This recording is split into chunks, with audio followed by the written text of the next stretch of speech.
Now there's another reason why high self-esteem is vital in selling, and it's simply this, is that there are two major obstacles to closing any sale, and they are both psychological obstacles.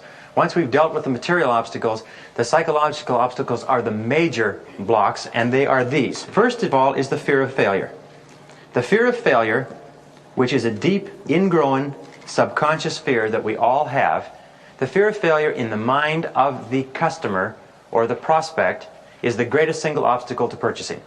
In other words, the fear that they may be paying too much, the fear they may be buying the wrong product, the fear they may be making a mistake, the fear they may be criticized, the fear that they will be disappointed with the product once they get it, the fear that the service will not be sufficient to sustain the product.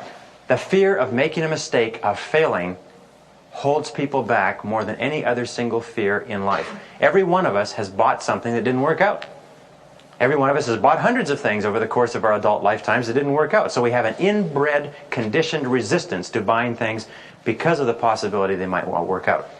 We know that that is the case. We also know that the second major fear or obstacle to selling is the fear of rejection on the part of the salesperson. The fear of rejection on the part of the salesperson is the fear that the other person might say no. Now, since 80% of all sales calls end in a no, because people simply do not need the product, do not want it, cannot use it, cannot afford it, or some other reason, if we're in sales and we fear rejection, we've picked an interesting way to make a living. Isn't that true? Because we're going to get a lot of rejection. As a matter of fact, most people cannot stand the rejection that they get in selling. In any sales field, we find that there's 1/3 of the people in that field are coming into it new each year, 1/3 are leaving each year, and only 1/3 stay. There's tremendous turnover in sales, and the greatest dropout in any sales profession is the first 90 days.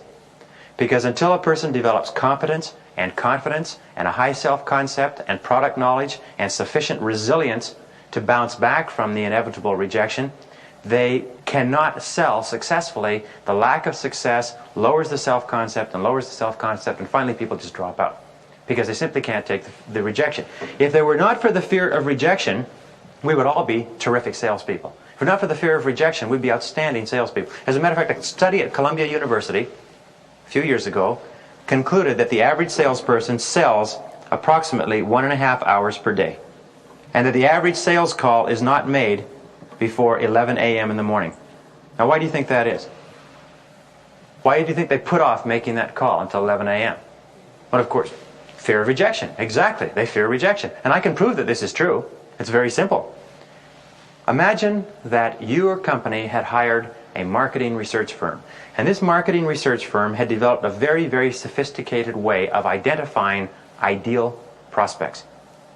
And it could give you a computer printout of 50 prospects that would be literally guaranteed 9 out of 10 to buy in a given 24-hour period. And they could give you that list. But the list was so precise that it was only valid from Wednesday midnight to Thursday midnight. And you had this list and you had 24 hours to work on it. Let me ask you a question.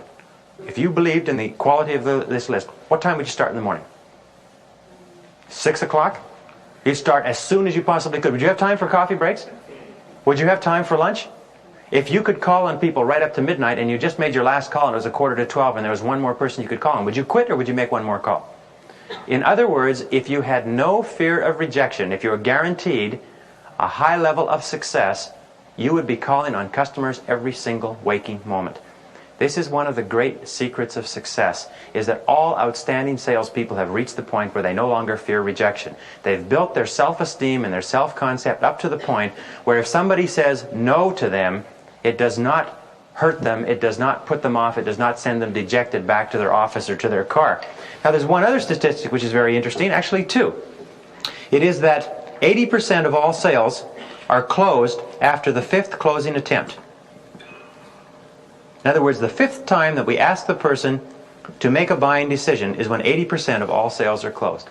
Again, in a recent study, they found that 48% of all sales calls ended without the salesperson trying to close once. Do you know what we do?